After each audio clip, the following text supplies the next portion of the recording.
Startup Podcast PH is co-produced by Simph, One CFO, Y Spaces, Credit Hero, Tiwala, Geek Genius, School Tech by Edfolio, and Red Circle Global. Check out their partners in the description.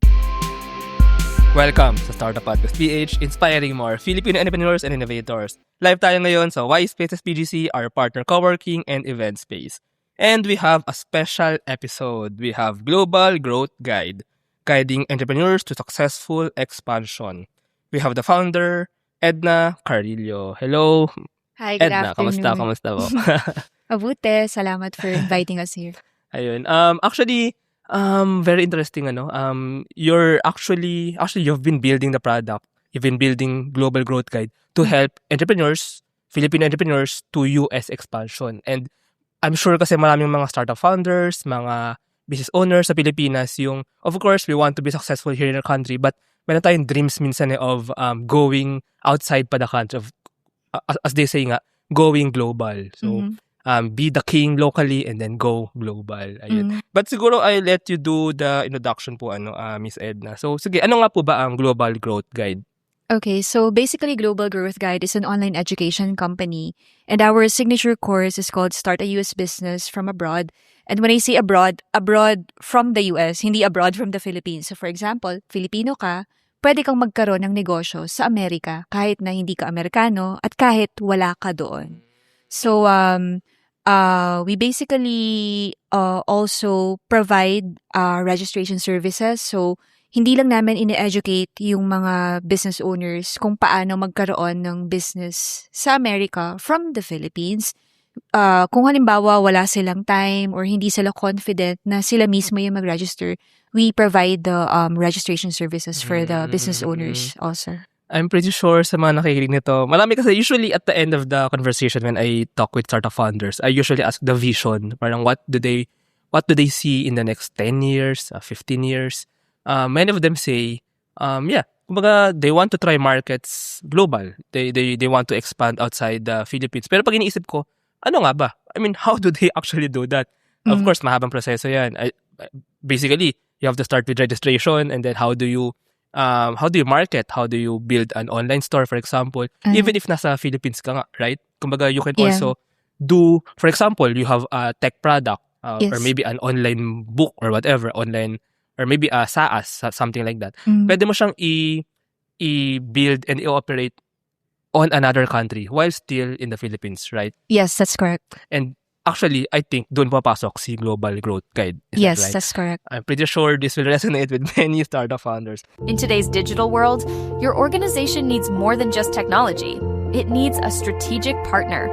At Simph, we build web and mobile apps that drive innovation for startups, enterprises, and organizations worldwide. Visit simph.co today.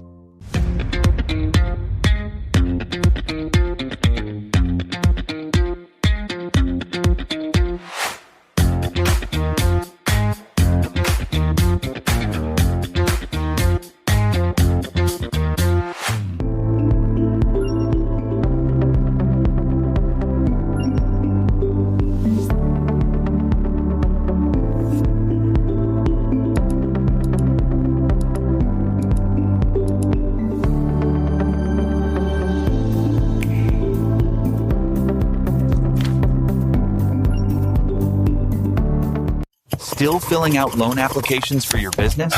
Yeah, thought so. Save your time. Grow your business. With Credit Hero, one online application gets you loan offers from multiple lenders. Apply for a business loan now. Visit credithero.com. But siguro po, let's start about yourself. Sige po, can you tell us about yourself and what really inspired you to start Global Growth Guide?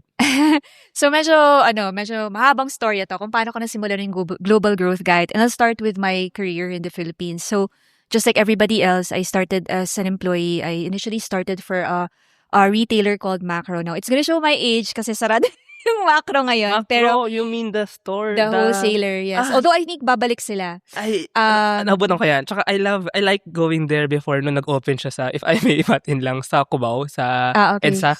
Okay. So, para siya yung one of the first na wholesale, mura, pero maramihan. Yes. I remember that. Yes, that's correct.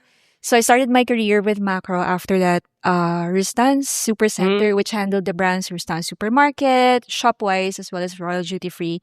Nagturo rin ako sa space program ng DLSU, CSB. So, my entire corporate career, retail talaga yung background ko.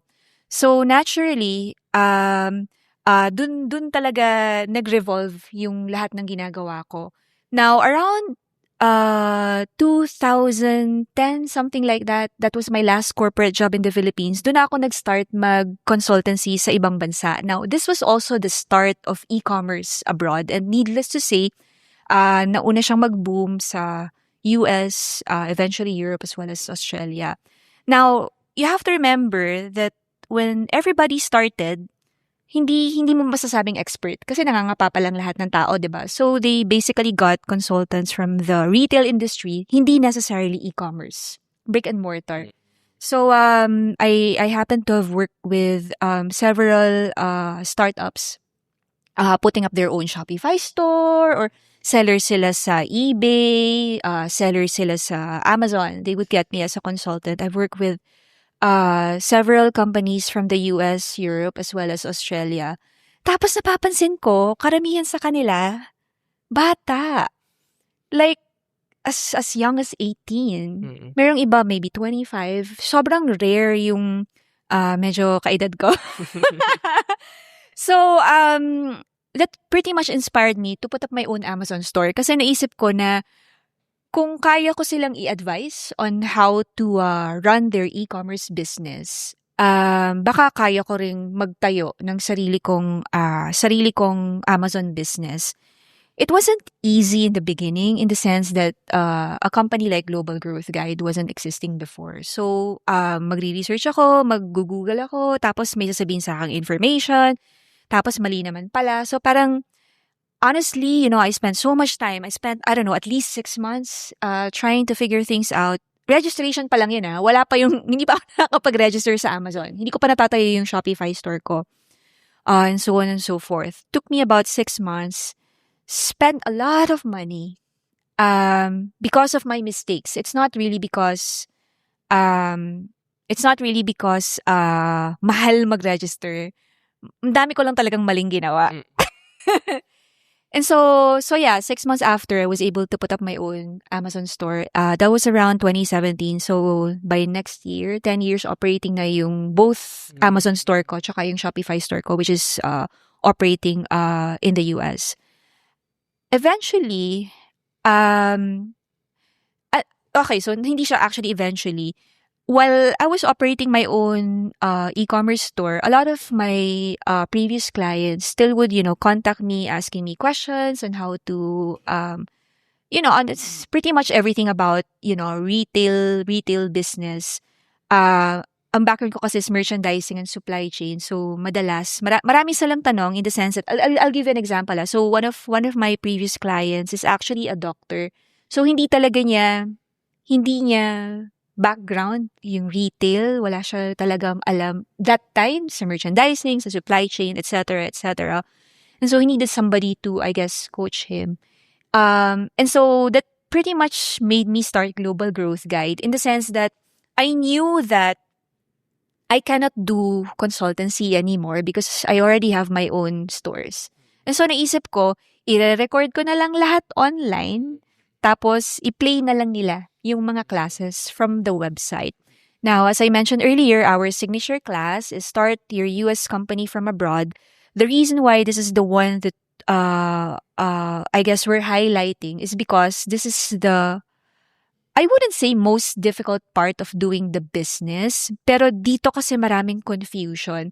Pagdating kasi halimbawa sa pagtayo mo ng, let's say, Amazon store or eBay store, Etsy, Shopify, kung halimbawa, Lazada seller ka na, Shopee seller ka na, TikTok seller ka na, uulitin mo na lang siya I-replicate mo na lang yung ginagawa mo from Shopee to Amazon. I'm not saying 100% the same, pero maybe 80% pareho. Pero yung business registration is, I wouldn't say it's totally different, but there are definitely a lot of differences between registering your business in the Philippines from registering your business in the US. And that's why, that's what we teach. And then from there, pwede rin naman kaming, what do you call this? Pwede namin turuan yung mga tao in other topics. As a matter of fact, recently we just did a series of webinars for the constituents of the Pasig LGU government. We also talked about other topics apart from yun nga, pwede kang magsimula ng US business mo here from the Philippines. We also talked about businesses that you can do with little to no capital. We also talked about print on demand, among other things. And also Amazon. We also talked about Amazon. So, if I may ask lang, you mentioned kanina that you have Amazon store and a Shopify store. What do you sell on that store? Or kumbaga, what is that store? When you first tried to set up those stores, which when you mentioned inabot ka ng 6 months trying to study it, ano yung una yung binenta doon? So I sell baby products. And I honestly started the business with zero capital. Dina-dropship ko lang siya. Yes. Pero ang idea kasi ng dropshipping, and hindi naman lahat ng tao kailangan gawin yung ginagawa ko. Ang naisip ko kasi noon was, mag-start ako sa dropshipping, tapos kapag nakita ko na marami akong binibenta ng isang particular product, doon lang ako nagsa-start mag-private label. Nice. So kapag hindi maganda yung benta, hindi ko siya pina-private label. Just for those who are not familiar with what a private label is, it means it's my own brand, pero hindi ako yung nagmamanufacture. I ask somebody else to manufacture it for me.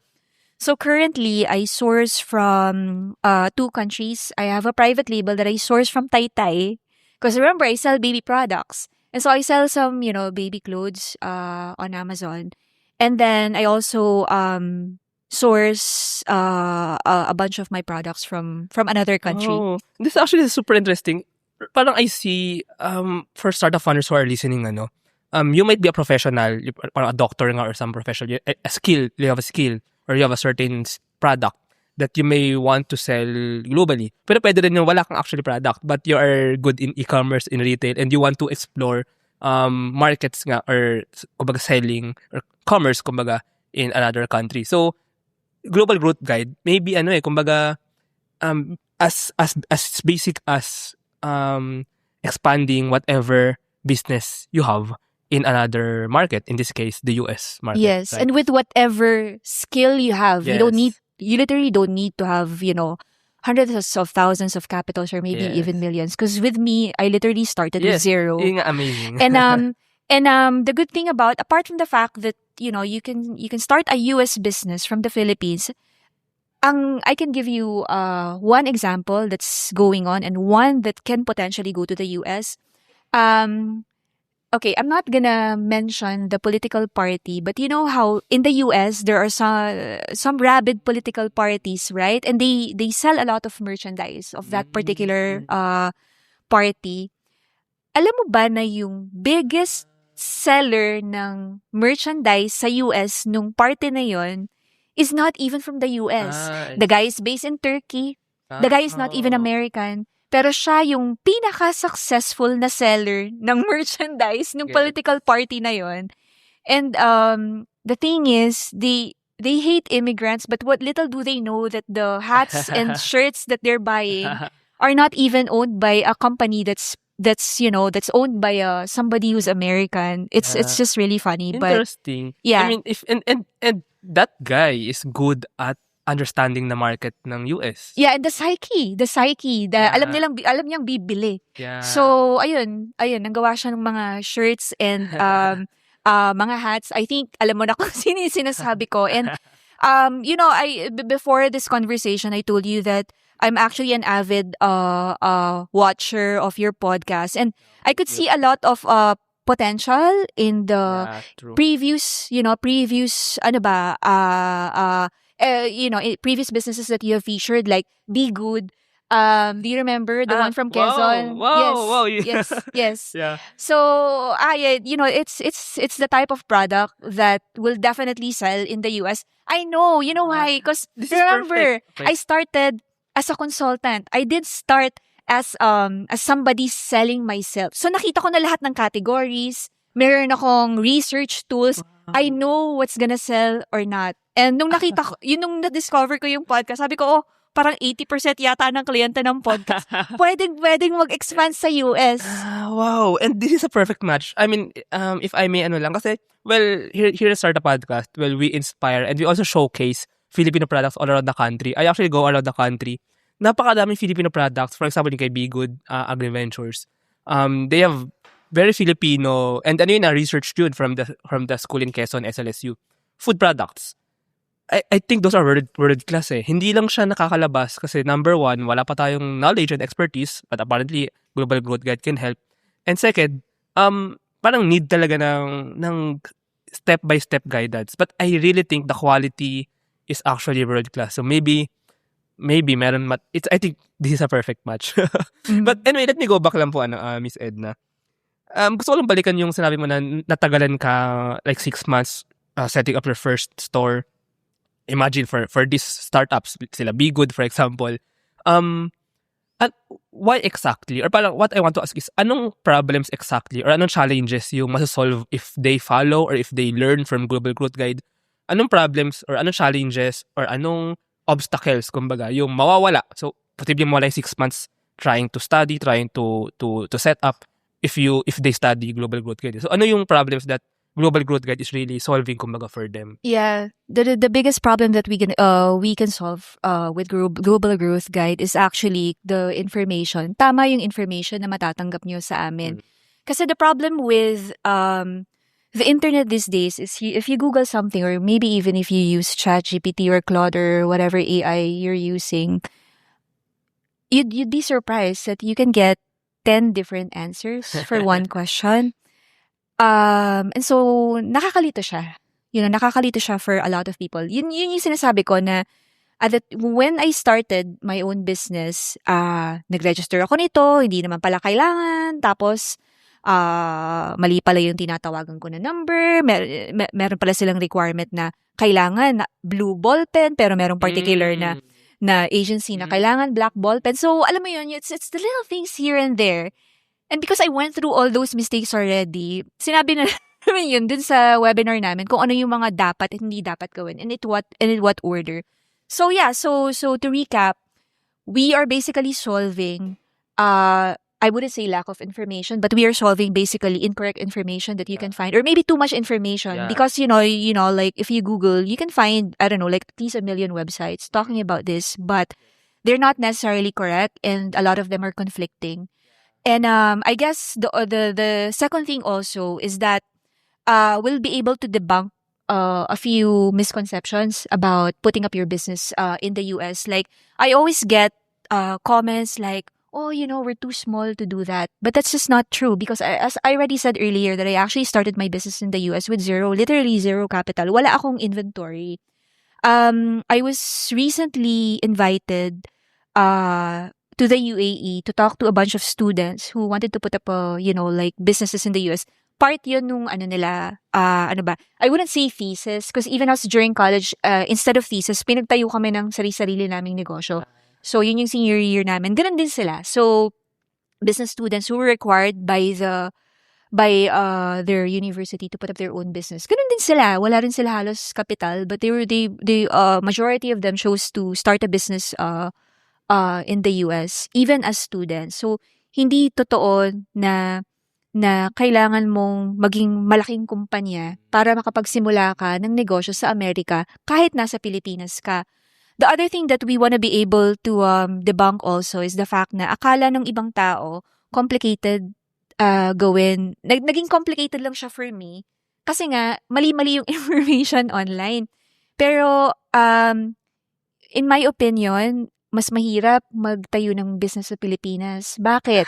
DTI or SEC. Dati nag-register ako sa SEC. Merong ano ba doon? I'm sorry to say this. You can cut it if you want. But basically, merong pipila ka. Tapos, i-unstaple nila yung yung document mo. Tapos, pipila ka na naman dun sa next na pila. Isa-staple nila. Tapos, naisip ko, bakit kailangan i-unstaple dun sa isang pila? Para lang i-staple dun sa isang pila. Maybe they're doing something like reading something or something. I don't really know. Pero, ito, nilista ko yung lahat. TTI, Barangay Clearance, Mayor's Permit, BIR, Book of Accounts, Official Receipts, SSS, PhilHealth, Pag-ibig, DOLE, industry-specific permits, fire safety inspection, sanitary permit, occupancy permit, environmental permit. No. Simple lang Yeah. talaga siya. Kung sa Global Growth Guide ka magre-register, because yun nga, we make it simple for people to put up a business in the US. And the last thing is, I think people think that it's expensive. It's actually cheaper than what I'm paying for here in the Philippines. So it's simply not true. So I guess those are the things that we want to be able to address if like once they check out what we can do. Gusto naming i-debunk yung lahat nung preconception sa isip nila. Misconception sa isip nila. At saka I'll help you say it po, no? Objectively, mababa ang score ng Pilipinas sa ease of doing business. So, I think marami talaga tayong magagawa dyan. And I think many founders, many business owners know that. And I think, it's something that can be solved also with the right information, with the correct information. But I really agree po, no, na sometimes kasi too much information can be intimidating to the point na pag mag-search, may isang startup founder, he or she wants to try out at markets outside, let's say US. Mag-search siya, ang daming iba-iba, mawalan siya ng gana. Pero kung merong isang channel na merong correct answer, na simple, kumbaga convincing na simple, yun na lang yung gagamitin. And yun na, kumbaga that's the blueprint that they will be following. Now that I think of it po, Global Growth Guide can actually be a partner of many yung mga incubators sa Pilipinas, incubators na support ng mga startups. Kasi their startups can be guided by what, kumbaga, the content of Global Growth Guide. Pero just to, why do you think these Filipino businesses, Filipino startups should already think globally? I mean, they can, kumbaga, they are starting the startup, they can stay in the Philippines. Bakit kaya important for them, or why would they want to really go global na agad? Kasi, with the internet, tinanggal talaga yung barrier in doing business. Wala na talagang barrier.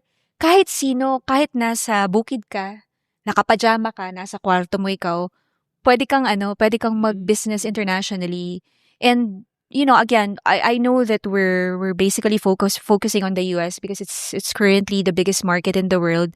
But wala na talaga ngayong barrier dahil sa internet. And as a matter of fact, ngayon, this just happened recently. Recently nag-crave ako ng baklava.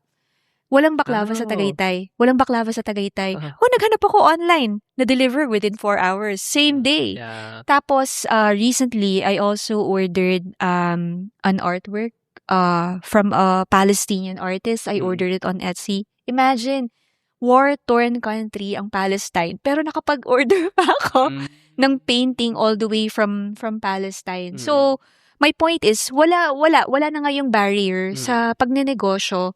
And bakit ka titigil sa Pilipinas kung pwede kang magka-access sa pinakamalaking market sa buong mundo, pero hindi mo kailangang magkapital ng sobrang malaki? Ganda nun. Actually, and that's true. Wala nang barrier. The internet broke the barriers of the world. Yes. Physically meron pa rin. Pero digitally at least. Digitally, you can connect. And then physically, kumbaga, may freight, may international transport. So, for example, even Palestine, na merong political conflicts now, natatranscend, kumbaga, yung barriers na yun. So, yes. Papapigil ka pa ba? Yes. Pero when you say global, when you say startup founders or Filipino entrepreneurs should think globally, or parang thinking globally, ano yung talaga ibig sabihin nun?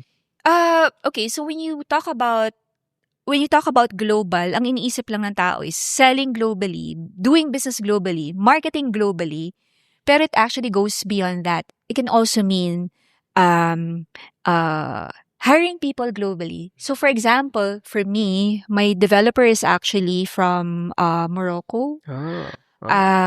So hindi lahat ng employees ko is Filipino. I'm not saying that Filipinos are not talented, pero may mga specific skills kasi ako na hinahanap na hindi necessarily tinuturo pa sa Pilipinas. So naghahanap ako sa ibang bansa. So it also makes sure that yung product mo is magiging siya yung best version of, what you want it to be. Kasi yung mga employee mo or even your raw materials for your products is, sourced from the best sources. Speaking of which, well, this is not global, but I'll give you an example. So, dahil wala na ngayong barrier, ang pagtatrabaho ngayon, karamihan online, pwede nang online. Would you believe that this is my first time meeting Hannah, our marketing manager, physically? The whole time na nagtatrabaho siya sa amin, Online. online lang. Nag-usap lang kami sa project management app namin, which is ClickUp. Tapos, nag-meeting kami every week using Zoom. Pero, ngayon ko lang siya na-meet ever, physically. And she's one of our trusted employees. But, ayun. Ilang months or years na ba? Or... ilang months na ba? Hindi... Oh, wow. 6 months. As ngayon lang. Dito pa sa Startup Podcast. Yes.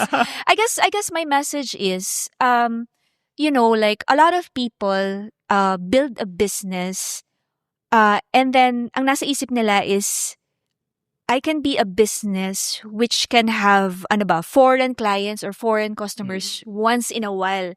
Pero in my mind, dapat ang mindset natin is we should build our business to be global from day one. Kasi wala nang ang barrier eh. Wala tayong excuse not to go global anymore. Super nice. And actually super interesting. Now that I think of it, maybe you have some opinions on this na ano yung pipigil sa mga Pilipino on thinking globally? Parang do you think even Filipinos underestimate themselves? I'm thinking baka yung colonial mentality. Do you think Filipinos parang underestimate themselves to the point na ay hindi namin kaya mag-global pang Philippines and that? What do you think po? Absolutely. I think a lot of Filipinos underestimate themselves, but Filipinos have no idea how talented we are. And number one example is OFWs. Tayo nagpapatakbo ng health industry, for example, ng England. Earlier you met my husband, and yeah. Yun pag whenever I travel abroad for work, I remember I was in China once, and then meron ako nakasakay sa bus nung nag-attend ako ng Canton Fair. Meron akong nakasakay sa bus na somebody from Canada, and nakita daw niya ako na parang definitely Filipino to. And then nasa isip niya, bakit kaya may nurse dito sa China sa Canton Fair? Sabi ko, no, I'm not a nurse. Yun, sabi ko I was also in Canton Fair to source products. So definitely Filipinos are talented enough, creative enough to make it to the global stage. Another example would be Fame. Have you by chance gone to one of the Fame trade shows of DTI? If you haven't, you should attend the one happening in October. Okay. Yun mga household products, mga furniture and whatnot. There was a time, I think I attended, I don't know, from 8 years ago. It was maybe even 10, 15 years ago. I can't really remember when. Pero at the time, isa sa mga participants ng Fame Trade Show was Cobon Pue. But one thing I realized, the first time I attended Fame, and every single year nag-a-attend na talaga ako, is marami talagang mga talented na Filipino, and definitely world-class yung mga products kapag nag-attend ka nung Fame Trade Show.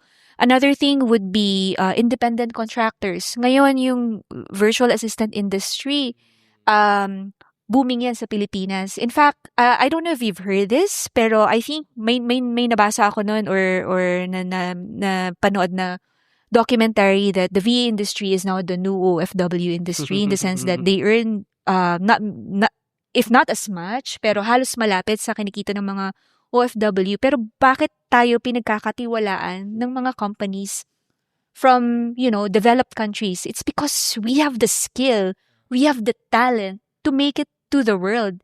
And, even content creators like, for example, Brett Manrock, Niana Guerrero. Di ba, fina-follow si Niana nung mga K-pop artists?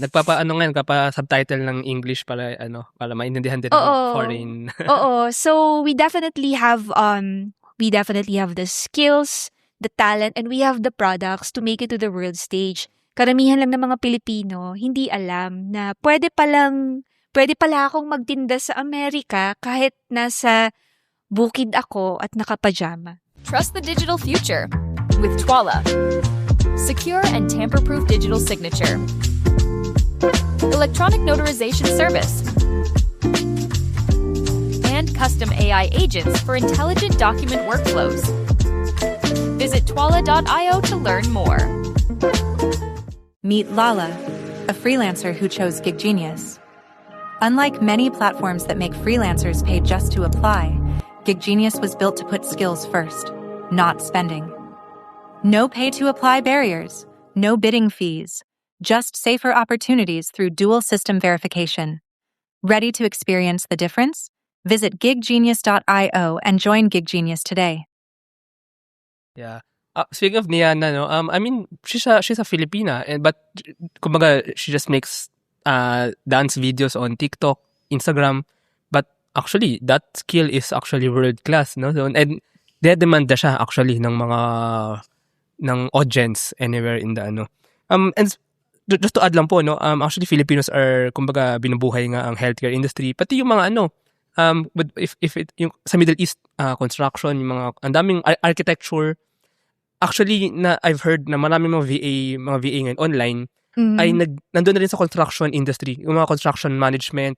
They actually do that online. So, even yung tawag dito, yung sa creative production, sa filmmaking, sa art, and also, of course, software developers. I really think na world-class ang Filipino talent. And maybe, ang malaking barrier that we have to cross is, I think malaking part yung, correct me if I'm wrong, but yung selling the part na we have to sell ourselves. I think nababago na siya now, with the VA freelancer, bagay movement na to, yung nangyayari na to. Kasi, magically, Filipinos are now being business owners. Freelancers are actually business owners. So, they are like selling their talent, But, so, parang nakikita ko ngayon may dalawa na Filipinos can sell their services, their talent, their skills, and meron pa rin naman yung Filipinos sell products, the retail, ganyan. I want to explore both, pero siguro balikan lang po natin yung sa selling retail, Amazon. I'm actually very curious kasi even po ako, wala akong alam. I mean, why do you think, for example, si Bigood, for example. Yes. Why do you think should they have, Bigood na example, why do you think they should have an Amazon store such that they can sell maybe in the US? Pero hindi lang Bigood, marami akong na-interview dito sa podcast na may world-class Filipino, hindi nga lang food even textile products. Meron tayo ng mga, for example, if top of my mind, yung mga Ilocos Mickey noodles, or merong mga chocolates from Cordillera, chips. Meron tayong seafood chips from Rojas, Capiz. Meron tayo lettuce chips from Zamboanga, etc., etc. And even mga textile products, mga weaved bags na I think those can possibly nga be But going back to that do you think they could already and should they have Amazon stores? Absolutely. Wala kasi sa, I'm not saying totally wala, kasi minsan may mga Filipino stores na dinadala yung mga produkto na yun sa Amerika, pero on a large scale like Amazon, wala halos na nagbebenta. And for something na hindi pa nila na-try, malaki yung potential. I mean, dati, unknown yung ube, diba? Ngayon. Ube, yes. Oh my God. Ngayon, baliw na baliw sila sa ube. So, it's just a matter of introducing what we have and, marketing it to them. And I'm pretty sure na magugustuhan nila karamihan. Hindi ko sinasabing magugustuhan nila lahat. Obviously, iba-iba naman ang taste ng mga tao. Even my husband, like, karamihan ng mga Pinoy food, gusto niya. Pero, hindi lahat. Meron siyang mga hindi na, parang, ay, masyado yatang maalat. Or, you know what I mean? Pero, I guess, ube is a great example. Ube, yes. Bakit tayo mag-export ng raw ube when we can create, value-added products ourselves? We know how to, we would know better kasi tayo yung may-ari nung raw material. So, tayo yung nakakaalam. Paano ba natin gagawin yung value-added product kesa sila? So, definitely, there's market. And specifically for people who are interested in Amazon, it's quite important to actually register your business. Kasi technically, pwede namang hindi. Pwedeng basta mo na lang ipadala sa Amazon. Pero ang problema kasi, if you don't register your business in the US when you're selling on Amazon, is maraming limitation doon sa account. Isa ng example doon would be, for example, restricted category.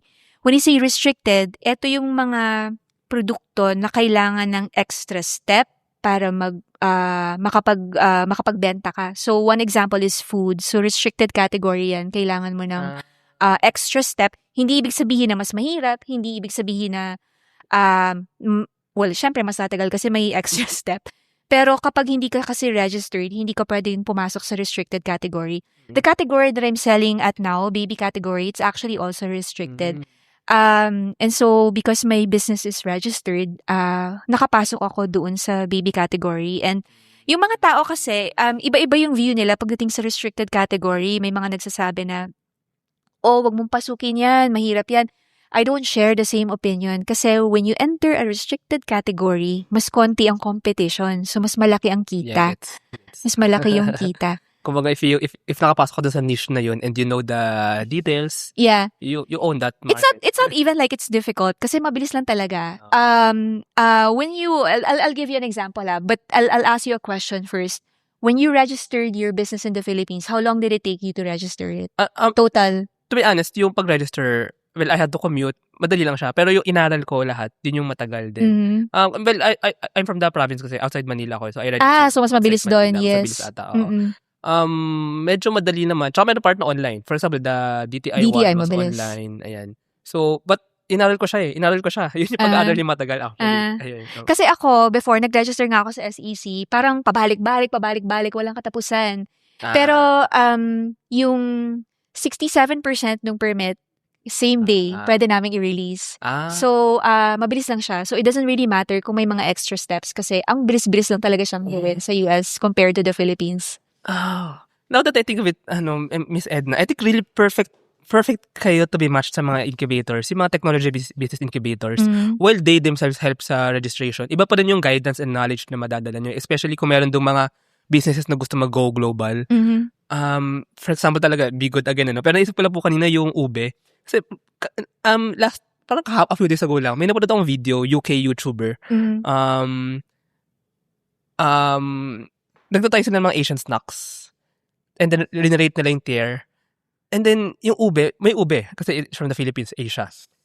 Yun yung isa sa mga nilagay nila sa S tier. Kasi yung ube jam natin is really sobrang sarap talaga. Imagine, I'm just thinking, pero kung Good Shepherd, Baguio, magkaroon ng Amazon store, tapos magiging normal siya na product na binibili ng mga Amerikano, for example. Or parang, people in the US see it as a normal product they buy, not knowing maybe that it's from the Philippines or something like that. Pero it could happen for our Filipino products. Anyway, ano naman po tayo siguro? Yun yung tangible. Let's go to the medyo hindi tangible. Yung mga tech, or let's say SaaS. Kunyari, mga founders na merong, let's say, SaaS na for schools or for business, for business compliance, legal, for example, or whatever SaaS they have. HR, for example. How about them po? Okay. So, for SaaS developers, actually, dalawa yung ma-address mo by registering your business in the US. First is, kapag yung SaaS nila is naghahanap ng payment, kailangan mo ng payment gateway, di ba? But if you wanna be able to sell in the US, maraming payment gateway na, halimbawa, kumuha ka dito sa Pilipinas, hindi siya pwede sa US. And so, I'll give you an example. Stripe. Yes. So, kailangan mo kumuha ng Stripe. Hindi ka makakakuha ng Stripe kung wala kang US business registration. So, kailangan mo ng US business registration because of the payment gateway limitation. Second is in terms of, for lack of a better word, ano ba? I don't want to use the word. Let's put it out there. Integrity. Kapag nakakita sila ng, this SaaS is a US-owned company, and then this SaaS is the developing world country company. I know that. Even if the one from the developing country is way better than the US company, ayaw man natin, ang racist man ng dating, I agree. chances are, from a trust perspective, mas madaming magiging subscribers ng US company. And so that's what it addresses. Yes. And so, we basically solve two things. We get to have access to payment gateways that can be used in the US. And at the same time, we get to solve trust issues when it comes to the reputation of the business. And something that I actually failed to tell you earlier is that I actually now have two US businesses. First is my retail store. So as I mentioned, I have an Amazon store and I have a Shopify store which sells in the US, and I actually also develop a SaaS targeting Amazon sellers. So, yun, ganun din yung ginawa ko. So, dun sa second na ni-register ko na business, dahil natuto na ako dun sa mistakes ko, dun sa first business ko pagdating sa registration, alam ko na yung second. Pero, I'm just mentioning my SaaS. It's a supply chain SaaS because that's my forte. Ayun, mas madali sa akin na i-market yung SaaS ko sa Amazon sellers because it's a US registered company. Yeah, I understand. Masakit man, pero I think many people understand that.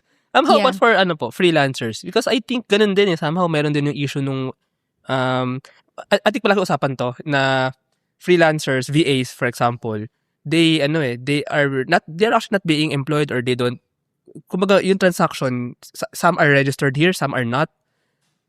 Merong mga nag-hire sa kanila from other countries, pero baka nga may use din for freelancers if they have a US business entity, for example. Yes, that's correct. So the case is actually really similar with SaaS developers. It's more of a reputation situation than talent.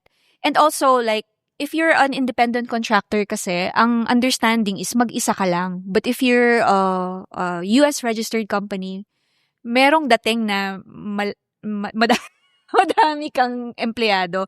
And so, for example, let's say, I actually listed down the types of free independent contractors that people are always looking for in the US. So, for example, copywriters, graphic designers, video editors, Facebook marketers, email marketers, Google Ads specialists, Shopify, Amazon, eBay, Etsy, VA, product researchers, lead generation specialists, appointment setters, and bookkeepers. So, I'll give you an example. Let's say ang specialty mo is Google Ads. So, kapag registered ka as a US business, ang understanding is pwede kang mag-handle ng multiple clients at the same time as opposed to being just, a lone person marketing yourself as a lone virtual assistant. Needless to say, kailangan mong kumuha ng maraming empleyado kapag marami ka ng kliyente. But from a reputation standpoint, they just, I guess, trust a US company more rather than dealing with individuals. And we actually have a success story here already. One of our clients is actually a former VA also who put up her own agency and is now registered in the business also. It's actually the same thing with the last two examples that we discussed. I just failed to mention it. So our one of our most successful clients when it comes to e-commerce used to be TikTok live seller. Ngayon, may Amazon store na rin siya doing about $2 million a year. And then, doon naman sa category ng SaaS developer, we have a client who, this is just a kid, I think he's 22 years old, kakatapos lang ng college, nagsulat siya, naggawa siya ng SaaS, which is like a queuing system. Alam mo yung sa bank, yung tatawagin ka. So, marami siyang mga kliyente sa US, mga mga MSME, yung mga naging client niya. Tapos, nung una, wala siyang makuhang client. Tapos nung nag-register siya ng business sa US, within months, thousands na yung users nung SaaS niya. Oh. So it really helps that you register your business in the US for sure. Wow. Yeah. Yung mga ano nga actually po, no, yung mga may mga influencers din actually na nagbebenta, nagsisell online, and maybe some of them can be classified as like, so kumbaga they are influencing here, and maybe they are influencing in the US, meron din silang US audience, and then meron silang shop here, pwede rin sila magtayo ng shop outside. So I think on that sense, baka maging advantageous din for them to have a US business entity. Going naman po sa ano, I just want to ask, so actually medyo malaki na yung actually madaming Filipino businesses yung pwede kumbaga mag-benefit from going global. Yung ano nga, tangible products, food, whatever, materials, retail for example, and then even tech products, SaaS, digital, and then even yung mga nagpa-provide ng skills like freelancers, pasok din dyan yung content creators. What do you think po is the biggest misconception or parang myth for them na that's maybe hindering them on going global or on doing this stuff? What do you think? Definitely, people thinking that either they have to be physically in the US to put up a business there, or at least visit. So, hindi talaga kailangan. Everything is transacted online through us or another agency if they want to. Pero hindi kailangan bumisita ng US, that's for sure. Yeah. Or kailangan Amerikano ka, that's hindi kailangan. I just have a disclaimer though. I think there are about 2 nationalities that are not allowed to do business in the US, but definitely kasama tayo dun sa okay list. So, Okay. Meaning po, hindi rin kailangan kumbaga ng visa, no? Hindi kailangan nakatapak na ng US. no, Oo. absolutely not. Okay. You know, kahit sa, alam mo, kahit hindi ka pa nakaalis ng Pilipinas ever, whatever country it is, no, you can Oo. be a student. Earlier I mentioned that we did a number of seminars for the Pasig LGU. Ang star student namin was literally a student. She's 16 years old lang. Tapos ayun, so pwede kahit sino. Walang sinisino. Ayan. Meron ba bang ibang mga misconceptions, do you think? Or I guess people think that it's complicated. It was complicated for me, as I said, because I started without the proper guidance. But with, definitely with Global Growth Guide, they will definitely be guided correctly. And mas mapapabilis yung pag-register. As sinabi ko nga kanina, yung first 2 permits pa lang, it can be done within the same day. For as long as kompleto yung documents na marireceive namin, and at the same time, tamang format. Kasi nga, sometimes they're very important with the format, like anong color ng ballpen, or ano yung format. Kasi minsan sasabihin nila, ayaw nila ng, for example, photo from your phone, kailangan talaga ipascan mo. So, but it's not for every single license. But of course, we provide that information para mas mapabilis yung pag-register ng business. Tsaka if I may share lang, naalala ko to rin when I applied for visa, sabi, nasa usapan na tayo ng ano. Minsan hindi mo alam kung anong reason na na-reject ka or pabalik-balik kasi simple stuff lang, like mali yung background ng ID picture, mga ganyan. Pero Yes. kung imagine, gawin mo yun 5 beses dahil puro meron ka mga details na hindi alam. It took you, let's say, 5 months. Let's say 1 month yung balikan. Kung isang balikan lang, ang bilis lang dun. Yeah. So it's like, kumbaga, it can be simple. It can be not complicated if you know the right thing to do. Especially with Global Growth Guide. Meron pa po tayong ano? Ano ba? I guess the last major thing is people think that it's only for people with a lot of money or a lot of experience, but it just simply is not the case. Because as I mentioned earlier, I recently trained a group of I was invited by a university in UAE. Tapos mga estudyante yung nakapagtayo ng business. So hindi mo kailangan na malawak na yung experience mo, and at the same time hindi rin kailangan malaki yung capital, especially if you're gonna start with low to zero capital business ideas like dropshipping. This is actually the part where I think I'm not sure if you want to show this on video, but I personally want to show you how Okay. dropshipping works quickly. So, Actually, parang naalala ko lang a few years ago, sobrang naging trend yung dropshipping. I think now marami pa rin gumagawa ng dropshipping. Pero, sige po, let's see. what I can actually do is record myself showing this to you. If you want to incorporate it, it's fine. Okay, But if okay. not, then it's fine. So drop shipping is actually pretty easy in the sense that the idea is you source your product from a supplier, and then the only responsibility that you have is to market it. Then when somebody buys, the supplier delivers directly to the customer. So walang dumaan sa na inventory. Wala ka ring binili. Now I'll show you something to show, I just want to show kung gaano ka okay yung business the idea. Sorry. So this is a product from Lazada. I'm gonna click it right now. Oh, wala na siya sa Lazada, but at the time when I did this, nandyan siya. But basically, it was something like 500 pesos if I'm not mistaken. Now, when I checked it on AliExpress, it's only 200 pesos. Tapos, what's good also is that when I checked it on Amazon, look, it's $25. And so comes out like, let's see, 250 times 6, 1,500 pesos. Binili mo lang siya doon sa dropshipping supplier for 250 pesos, but you're selling it for 1,500 pesos. 83% profit margin. Yes, that's correct. Pero walang dumaan sa'yo na inventory. This was how I basically started. So, ito yung biggest myth na, again, kailangan lang siya para sa taong maraming experience. That's not true. We've had a lot of clients who are actually students. And kailangan ng malaking capital. That's not true also because you can actually start with dropshipping. So, yeah. Yeah, pero ang galing po na explanation niya. Ngayon ko na fully nag-get in dropshipping. Grabe. Ganun, I mean, basically, parang kang marketing. Parang kang sales. Yes. But hindi lang sales kasi kumbaga nakabuo ka rin ng store. Kumbaga may store. You have a store. Mm-hmm. Tapos, yun nga, wala dumaan sa'yo na physical product. But nabuo yung chain. So I guess the point lang of the point that I'm trying to make is that the only thing you're doing is you're selecting products online.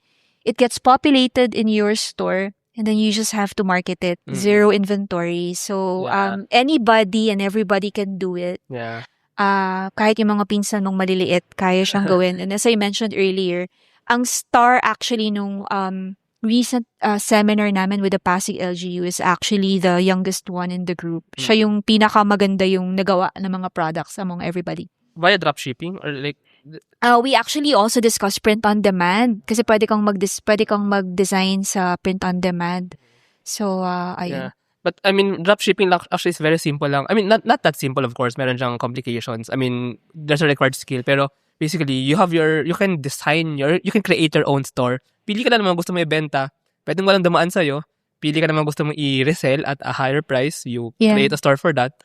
And then, the commerce will flow. Yeah. You know how many products I have? I have 10,000. Oh. I have 10,000. Those are from different suppliers. Different suppliers, different countries.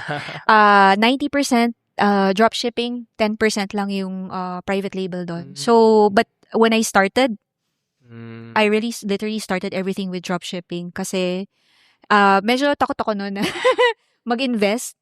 Pero ayun naman, so far okay naman yung performance ng company.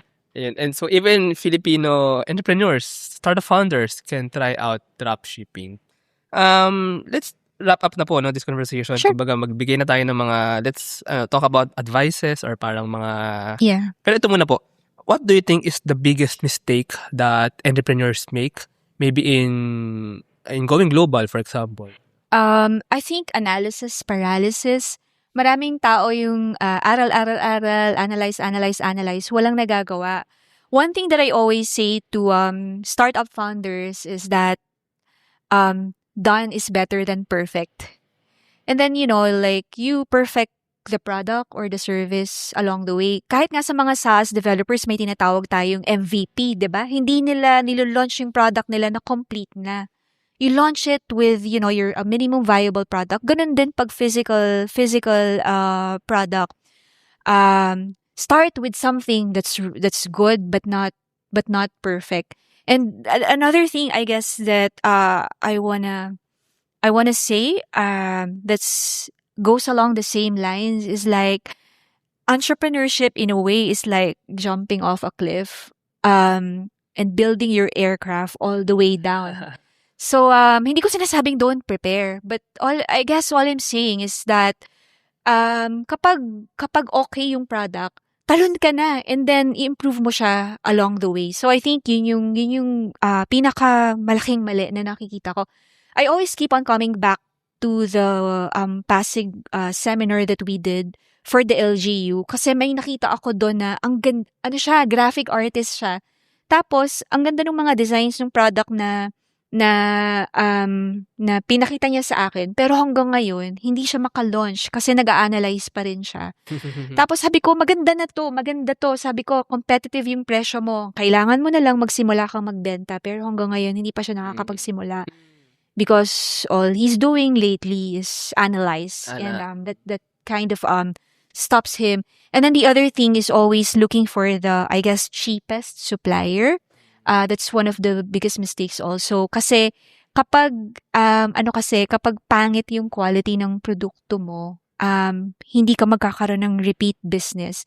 And I'm not only talking about your product itself. Pwede rin sa suppliers na kapag nag-focus ka dun sa mga suppliers na pinakamura, hindi necessarily madideliver yung value na kailangan mo. So, yeah. But basically, same with startup founders. Kumbaga, just go.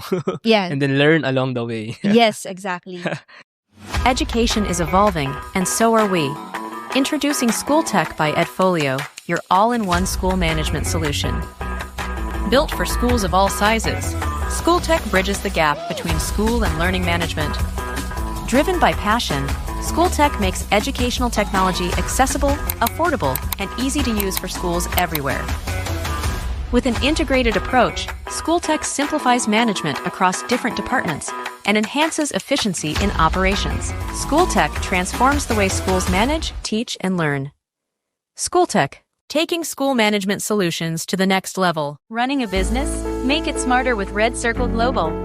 Streamline operations, boost productivity, and manage everything in one powerful ERP system. Book your free business demo today at redcircleglobal.com. Guided by one of our top experts. Ayun po, Miss Edna. So, actually, this is a very nice conversation. If there's one thing lang na parang pinakagusto mong ma-take away ng ating mga listeners sa episode na to, what would it be dito sa ating usapan? The biggest takeaway is that the opportunity for global entrepreneurship is unprecedented kasi nga we have zero barrier now with the internet.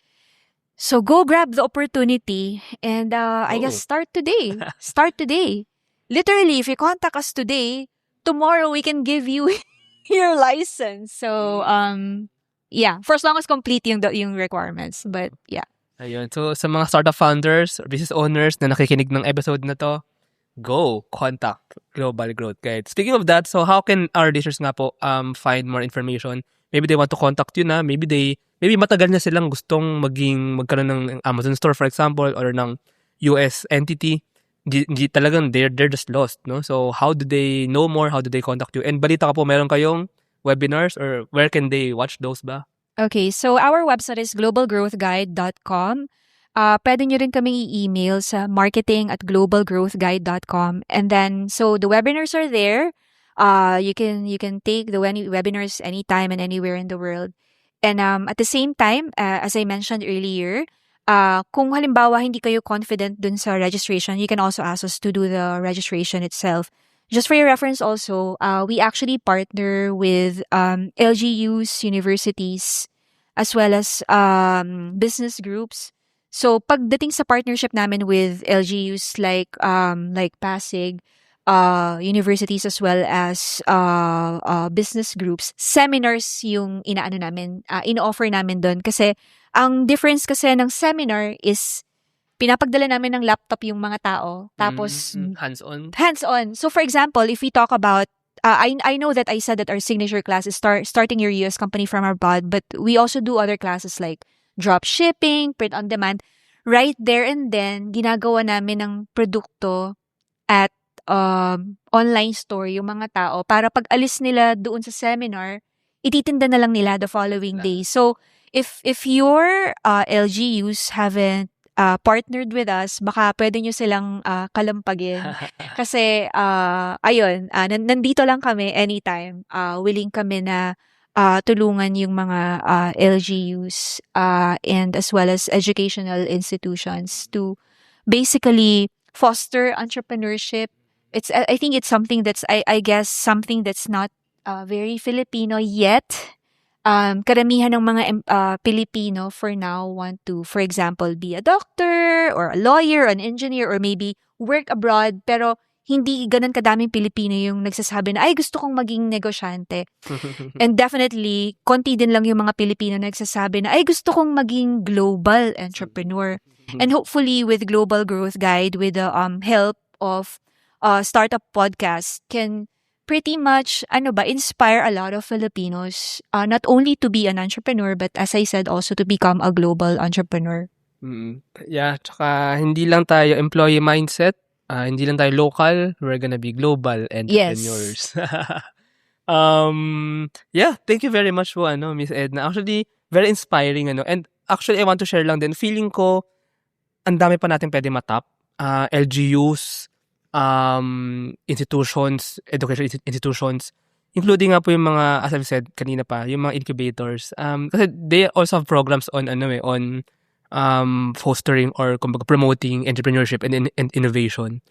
And I really think I can help you connect with them. And Oh, yes, please. I think some things can happen. Ayun, so sa mga nakikinig nito, don't hesitate. If you really want to go global, if you want to be an entrepreneur, try. Start now and try Global Growth Guide. Thank you so Ayun. much. Thank you very much, Miss Edna. Thank you. Hi, Jenny. So, as promised yesterday, I'm going to give you a quick video as to how dropshipping works because it didn't really work when we were together yesterday.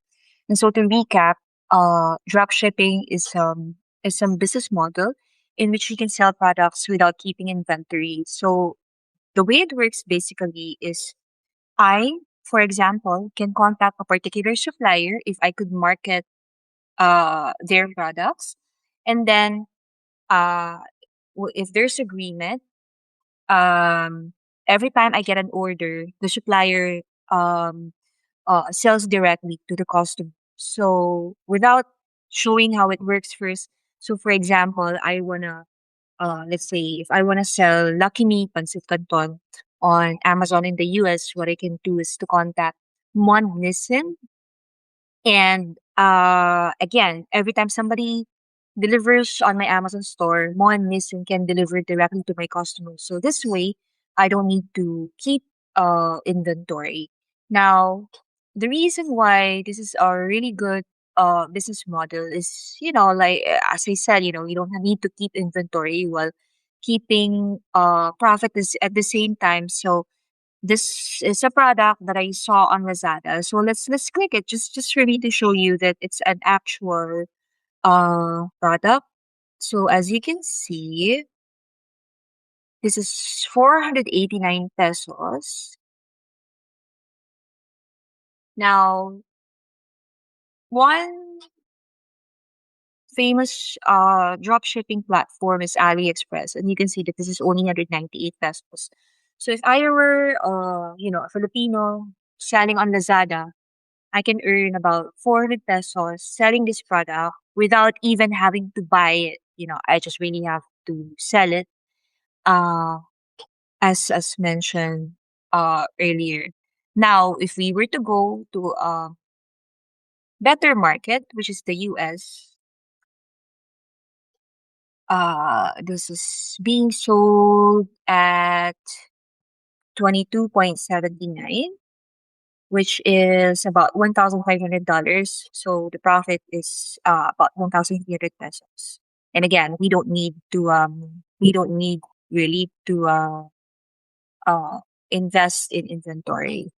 Now, to see this in action, this is another drop shipping platform, and let's say I wanna sell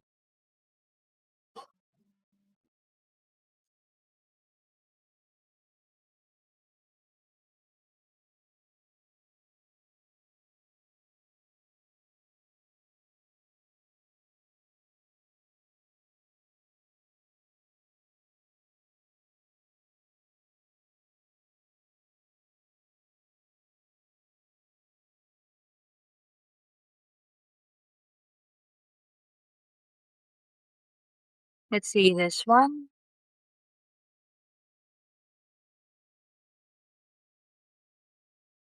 So the only thing I need to do really is click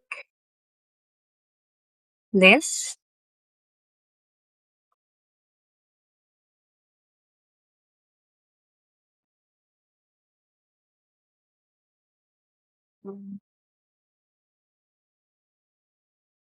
Make sure that everything is filled up. So like for the collections, I want this on the home page. Not all fields are actually required. So for example, the collections actually not required, but I just really want to be able to put it in the page that I wanted to put at. Um, and then we can set the prices. I'm gonna just choose one SKU for now so that I don't have to uh do it for all the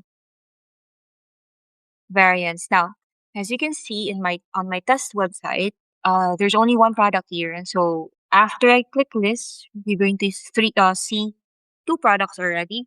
This will take a little bit of time. I'm not talking about hours. Definitely, it will only take a few seconds, maybe to a few minutes. So it says listed successfully, and you can already see the product here. So what is my point? The point is what I've been trying to say earlier that, and even yesterday, that you can select as many products as you want. Yesterday, I mentioned that I have about 10,000 products on my own Amazon store, but uh, yeah, for the drop shipping items, I didn't, uh, I did not uh, invest in any inventory. Needless to say, like this can be done several platforms. For the Philippines, as an example, and people can do their own website, like this one. This is hosted on Shopify. It can be via Lazada, Shopee, TikTok, even Facebook. If people don't want to pay the referral fee or commission of marketplaces like Shopee and Lazada, they can also sell on their Facebook. But again, why stop at our market when you can actually do it in the biggest market in the world, which is the US? And not only is the market bigger, the margins are better, and in terms of uh, company registration, the ease of doing business there is just way easier than here in the Philippines. It's much faster, it's cheaper, and there's no reason for anybody, even young people, to be able to do this. Thank you so much, and just let me know if you have questions. Thank you very much to our 67 patrons.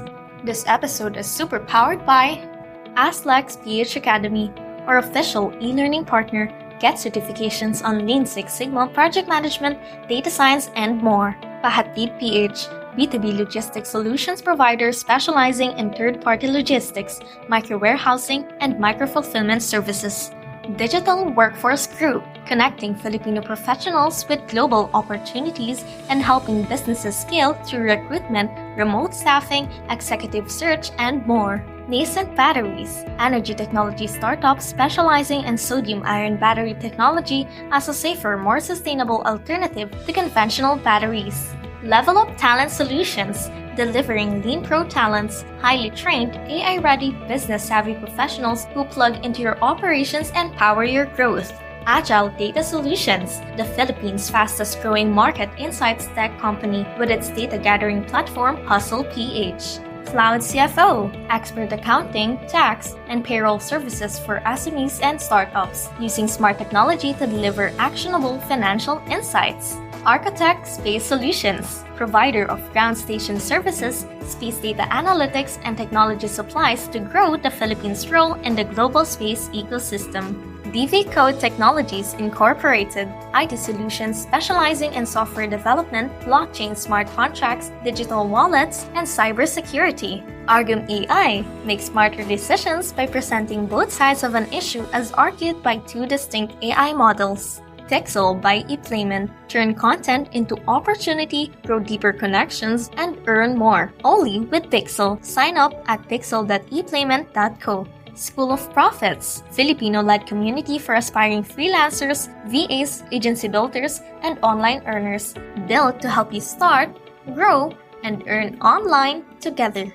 Founders Launchpad, our ecosystem partner, early-stage accelerator providing venture capital funding, operational support, and mentorship. Hire Business Solutions, provider of the most configurable cloud-based payroll system in the Philippines. SmileChecks, streamline hiring and onboarding with automated background checks. Wonderbrand, data science-driven brand strategy and design for emerging markets. This episode is powered by Airship Logistics, Pareto Consulting, Josie AI, Uplift Codecamp, Board Prep, Kansan Barley, Eastpoint Business Outsourcing Services, Filipina Home-Based Moms, Hex Colony, Sugbo Doc, Algacon Aquafeeds, One Algae, Grey Wolf Technologies Philippines, and Sirius MD.